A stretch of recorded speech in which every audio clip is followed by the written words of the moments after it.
Jadi pada tanggal 29 Desember, akhirnya Resident Evil Welcome to Raccoon City tayang meskipun di-delay 1 bulan dan bajakannya itu udah ada. Tapi sebagai fans RE, gua tetap nonton di bioskop. So tanpa basa-basi, ini dia review Resident Evil Welcome to Raccoon City.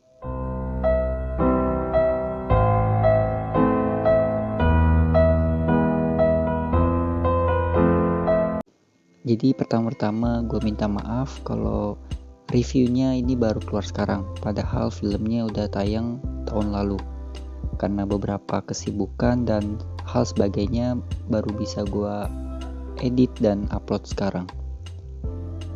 Jadi film ini merupakan reboot dari film Resident Evil versi Paul W.S. Anderson. Film RE Welcome to Raccoon City mengambil latar waktu tahun 1998 dan menceritakan awal dari kejahatan perusahaan Umbrella yang berdampak pada kota Raccoon City. Sutradara dari film ini adalah Johannes Robert, sekaligus penulisnya, dan dibintangi oleh Kaya Scodelario, Robbie Amell, Hannah John Kamen, Avan Jogja, dan Tom Hopper. Gua nggak tahu mulai dari mana ngebahas ini film, karena banyak kekurangan di film ini dan sangat fatal, yaitu bukan tak lain ya dari ceritanya dan karakternya. Mulai dari openingnya dulu, gue mau bahas sedikit, yaitu adegan truk nabrak zombie itu terlalu sedikit dipaksakan. Kenapa? Karena saat zombinya bangun dan zombinya itu nggak ngegigit si Claire ataupun si supir truknya, padahal seharusnya ngegigit, ini malah kabur. Lebih bagus adegan Claire ke Raccoon City itu pakai motor seperti di gamenya, bukan nebeng orang. Oke, dari cerita sendiri, Resident Evil Welcome to Raccoon City itu sangat terburu-buru. Bagi kalian yang fans Resident Evil pasti juga merasakan hal itu kan. Dua kejadian dijadikan satu film. Kejadian Mansion Spencer dan kejadian Outbreak Raccoon City. Di game sendiri, Mansion Spencer ini terjadi di Resident Evil 1. Dan kejadian Outbreak di Resident Evil 2 dan 3. Kemudian di film kedua kejadian tersebut digabungkan dengan durasi hanya 1 jam 48 menit. Ini adalah kesalahan terbesar menurut gua, karena dengan begini alurnya itu menjadi terburu-buru. Bahkan feel Outbreak di Raccoon City-nya itu gua gak ngerasain. Beda seperti film Resident Evil Apocalypse buatan Paul W.S. Anderson yang menampilkan lebih banyak outbreak-nya. Ya, meskipun begitu, Resident Evil Welcome to Raccoon City buat gua tetap lebih bagus jika dibandingkan dengan buatan si Paul. Alur mulai terasa cepat saat sudah masuk ke bagian breakout. Ya, gua paham sih, ini film sebenarnya yang bikin kurang itu karena budget. Makanya mereka nggak bisa ngeliatin suasana di luar kantor polisi RPD, jadi mereka bermain hanya di 3 tempat. Mansion Spencer, kantor RPD, dan tempat panti asuhan Raccoon City. Mereka juga hanya menunjukkan zombie yang sedikit. Ya, meskipun di sini dijelaskan kalau Raccoon City itu beberapa penduduknya udah ada yang pindah.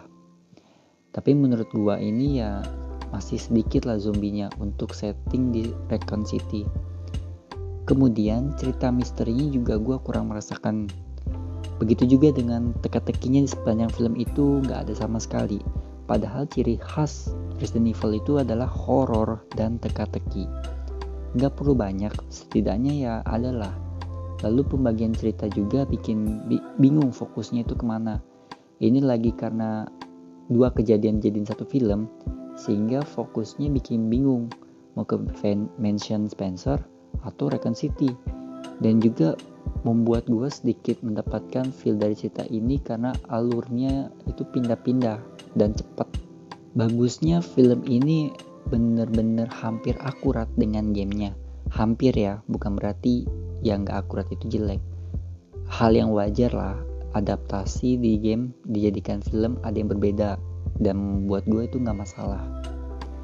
Masuk ke karakter di film, nah ini yang lebih parah daripada ceritanya.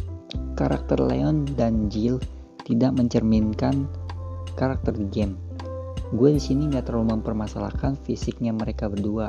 Ya meskipun memang dari fisik aja nggak akurat, tapi jika karakter sifat mereka sesuai dengan game, pastinya itu menutup kekurangan fisik mereka di film ini. Namun ini nggak terjadi, malah menjadi lebih mengecewakan. Di sini gue nggak nyalahin aktornya ya yang memerankan, tapi yang salah itu penulisan karakternya. Ya masa si Leon aja, contohnya, jadi tukang tidur di sini dan rada-rada pecundang gitu. Gue nggak lihat karakter Leon yang cool dan berani di film ini. Ya memang dia pemula, tapi di gamenya aja nggak sampai kayak gini juga. Adegan actionnya Leon juga dikit banget. Lalu si Jill, yang di sini digambarkan rada-rada freak. I mean, what the fuck dude? Dia nggak kayak di gamenya. Banyak omongan Jill yang di awal film itu nggak menggambarkan karakter dia di game. Dia menggambarkan hanya dia setia sebagai teman. Selain itu ya udah nggak ada.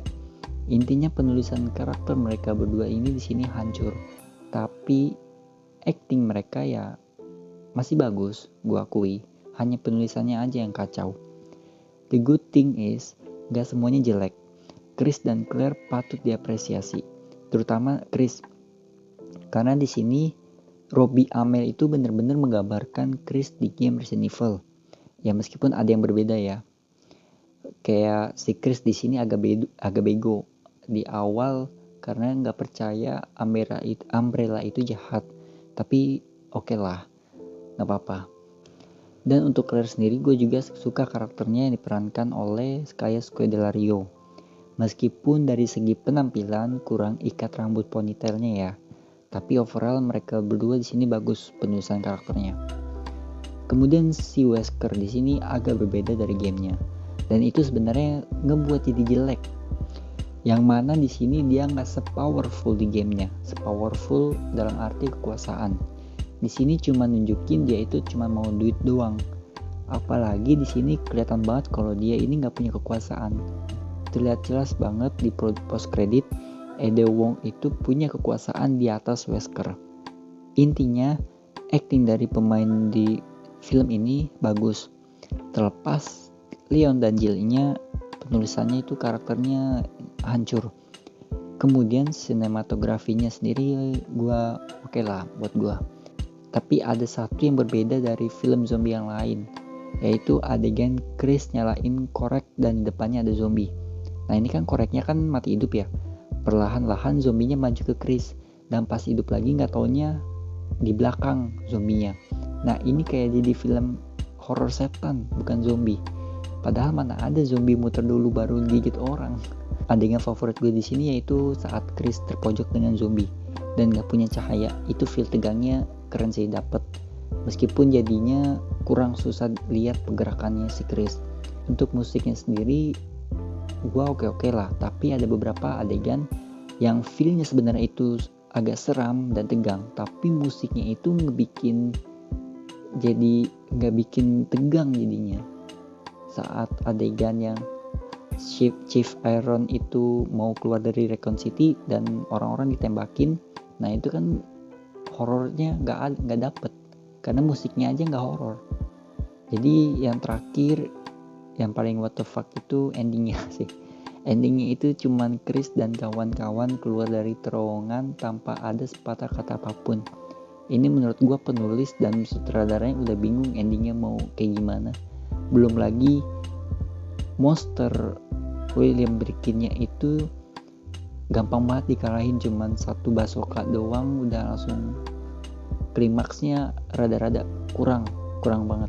Jadi overall film ini mungkin bagus di mata non fans Resident Evil, tapi tidak dengan fansnya. Dan jelas film ini buat gue lebih bagus ketimbang ketujuh film Resident Evil versi Paul W.S. Anderson, karena ya lebih mendekati gamenya ya. Jadi skor terakhir dari gue itu 6/10. Itu aja review dari gue. Gue harap kalian suka konten gue. Bagi yang ingin memberikan saran, konten atau kritikan, komen aja di kolom komentar. Terima kasih yang udah nonton, like, komen, dan subscribe. Gua Raki, signing out.